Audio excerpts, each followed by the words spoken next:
comment je fais pour toujours rester motivée vis-à-vis du sport.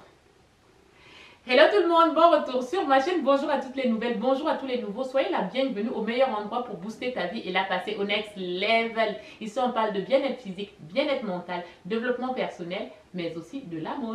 Aujourd'hui c'est la série vidéo freestyle. Vidéo freestyle c'est quoi? C'est que j'ai des sujets.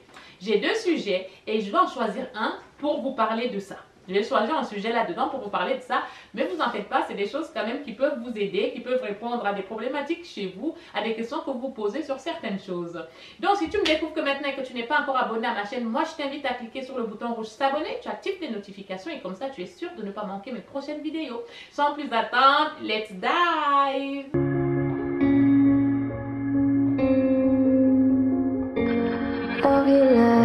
When you come home, never know what to. Donc là, on va parler de ma motivation vis-à-vis du sport, sachant que je fais du sport la plupart du temps, même quand les salles de sport étaient encore ouvertes, la plupart du temps, je fais des vidéos je fais mon sport à la maison et toute seule. Et du coup, j'ai toujours eu des questions sur comment tu fais pour toujours rester motivé pour ton sport. Donc, on va rentrer dans le vif du sujet. Donc, la première chose déjà que je vais déjà répondre, c'est pourquoi je fais du sport. La première question déjà, si toi aussi tu veux être motivé, rester motivé pendant tes séances de sport pour continuer à faire du sport. La première chose que tu dois te poser, c'est pourquoi tu fais du sport. Donc, moi, je vais répondre à cette question de pourquoi je fais du sport. Pourquoi je fais du sport d'abord? Parce que ça fait partie de mon mode de vie maintenant, mais il faut savoir qu'avant, ce n'était pas le cas. J'ai commencé à faire du sport, j'avais vraiment être disciplinée dans le sport. J'avais 19 ans, je crois. Donc, c'est avec Martine de Frendo. Donc, elle a aussi une chaîne YouTube. Si vous voulez aller voir sa chaîne YouTube, je mettrai son lien en barre de description. Et comme ça, vous pourrez aller voir. C'est elle quand elle est venue à Reims, parce que je vivais avant à Reims, avant de venir sur Nancy. Moi, je faisais un peu de sport avec ma mère. J'allais courir un peu, faire quelques abdos, mais ça s'arrêtait là. J'y allais comme ça pour... Dans un premier temps, j'y allais moi pour perdre du poids, sachant que j'étais complexée à cette époque-là par mes cuisses, parce qu'il faut savoir que je suis très fine en haut et puis en bas, bah voilà quoi. Voilà, puis j'étais toujours complexée par mes cuisses. Je me suis dit, bah, peut-être qu'en allant à la salle de sport, ça va me permettre un peu de perdre des cuisses, de perdre de la masse au niveau des cuisses, voilà. Mais seulement, j'avais oublié que moi, je suis une Africaine. Je ne peux pas avoir les cuisses aussi fines qu'une Européenne ou je ne sais pas. Et en plus de ça, il faut savoir que j'étais très... Enfin, je regardais beaucoup les filles, les mannequins à la télé. Je trouvais qu'elles avaient, parce que moi j'aime bien les jambes fines, j'aime bien les femmes qui ont les cuisses fines et tout. Enfin, j'aime bien les femmes. Enfin, j'aime pas les femmes, moi je pense, je n'aime pas les femmes, j'aime beaucoup les hommes. Mais j'aime bien quand une femme a des jambes fines, tout ça. Du coup, moi, ça me plaisait beaucoup. Donc, je me suis dit, tiens, je vais aller à la salle de sport. Donc, du coup, j'allais à la salle de sport avec Martine de Frendo. On allait assez souvent, on allait je crois 5 fois dans la semaine, on allait à la salle de sport. Donc voilà comment j'ai commencé à faire du sport, mais dans l'optique de perdre du poids, mais surtout perdre au niveau des jambes. Mon complexe, le complexe que j'avais aujourd'hui, ce n'est plus le cas.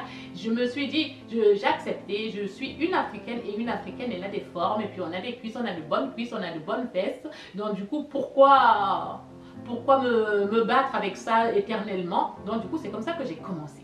Du coup, après, j'ai déménagé sur Nancy. Quand je suis arrivée sur Nancy, moi je suis arrivée pour ma licence et du coup j'ai cherché une salle de sport. Je me suis inscrite à la salle de sport. Sachant que même quand je me suis inscrite à la salle de sport à Reims, je ne savais pas m'entraîner.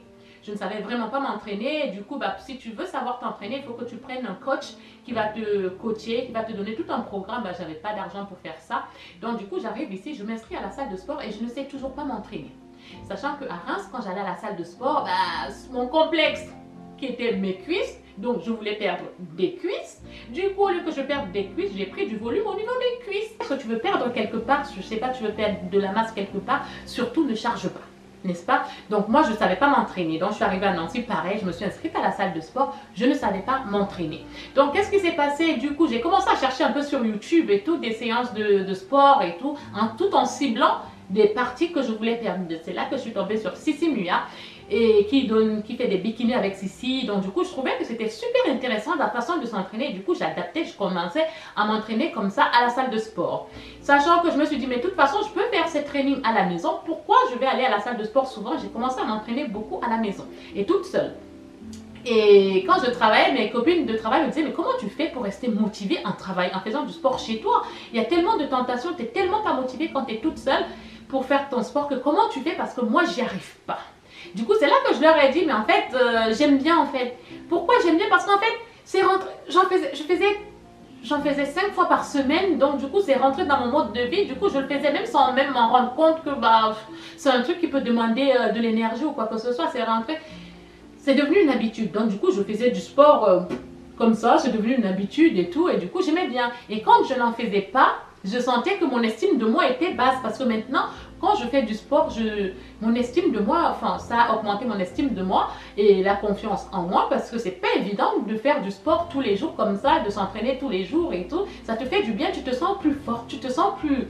On dirait qu'il y a un truc qui est né en toi, quelque chose qui s'est fait en toi, n'est-ce pas? Du coup, c'est comme ça que des copines sont venues commencer à faire du sport avec moi à la maison et tout. Du coup, il y en a une qui venait, il y en a deux qui venaient. Et du coup, on s'entraînait à la maison. Mais moi, que les gens soient là ou que je sois accompagnée ou que je ne sois pas accompagnée, je fais mon sport. Et quand je n'ai pas le temps de faire 5 séances dans la semaine, j'en fais au moins 3. Et je fais en sorte que...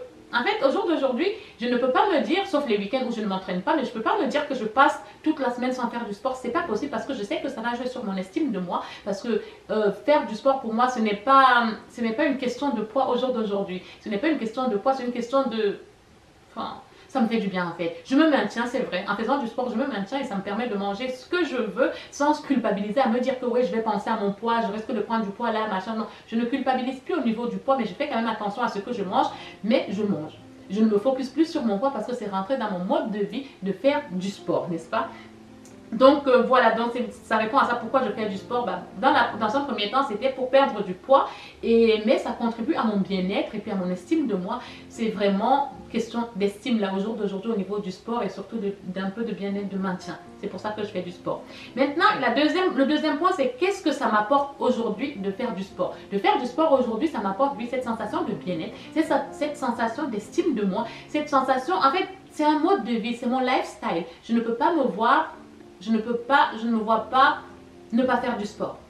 Sauf quand je tomberai enceinte et tout, que j'arrêterai parce que voilà, c'est pas non plus super bon de continuer à faire le genre de sport que je fais. Ça m'apporte beaucoup de satisfaction et voilà. Donc du coup, si toi aussi tu veux ne pas baisser les bras quand tu fais du sport, demande-toi pourquoi tu fais du sport. Quels sont tes objectifs vis-à-vis de ça? Parce que quand moi je me suis lancée, j'avais des objectifs bien clairs, bien précis. Un objectif bien précis, c'est ça qui me permettait aussi de ne pas baisser les bras. Parce que comme j'avais des objectifs et que je voulais les atteindre, je voulais voir vraiment les résultats, je ne pouvais pas me permettre d'abandonner. Il y avait des jours où je voulais abandonner et je me disais, mais si c'était cette séance qui allait faire que... Donc c'est là que je vais être obligée de vous raconter l'histoire de la maison à mi-chemin, que j'avais raconté une fois à ma petite soeur pour qu'elle garde la motivation et qu'elle n'abandonne pas. Donc c'est quoi l'histoire de la maison à mi-chemin? C'est des personnes qui avaient préparé un voyage durant des mois et des années. Ils préparaient ce voyage-là pour aller escalader une montagne de je ne sais plus où, dans quel pays, ou dans l'Himalaya ou l'Himalaya, je ne sais plus c'était quoi cette montagne-là. Ils l'ont préparée durant des mois et voire même pour certains durant des années. Donc les voilà qui ont, le moment est enfin venu pour qu'ils aillent faire cette escalade, pour qu'ils aillent grimper cette colline-là, cette montagne-là.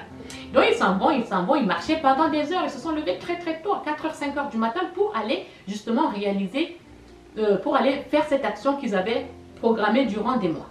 Donc ils ont marché durant des heures, ils avaient faim, ils avaient soif, ils avaient froid, et au loin, ils aperçoivent une maison.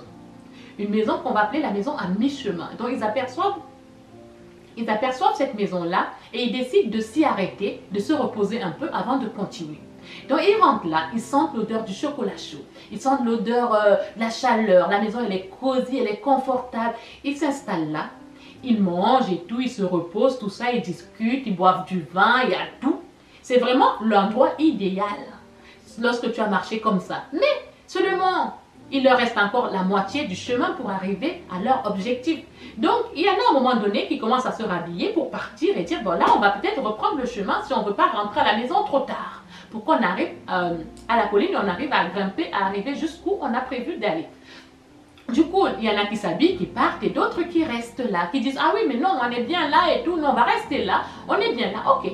Donc, il y a une partie du groupe qui est partie. Ils ont continué tout ça, les autres sont restés là à manger, à discuter, à rigoler. Et là, à un moment donné, ceux qui sont restés là, donc il est 17h, et là, il y en a un, il se lève, il se dirige vers la fenêtre. Et là, ils regardent, ils aperçoivent la montagne. Et c'est là qu'ils se sont souvenus c'était quoi leur objectif en fait en partant très tôt ce matin pour escalader, grimper cette montagne-là. Et il y avait une nuance de nostalgie dans leurs yeux. Un à un, ils commençaient à se dire que, mais en fait, pourquoi on s'est arrêté là? C'était pas ça l'objectif.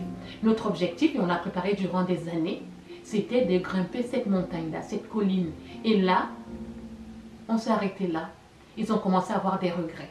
Ils ont commencé à se dire, et si, et si, et si, et si.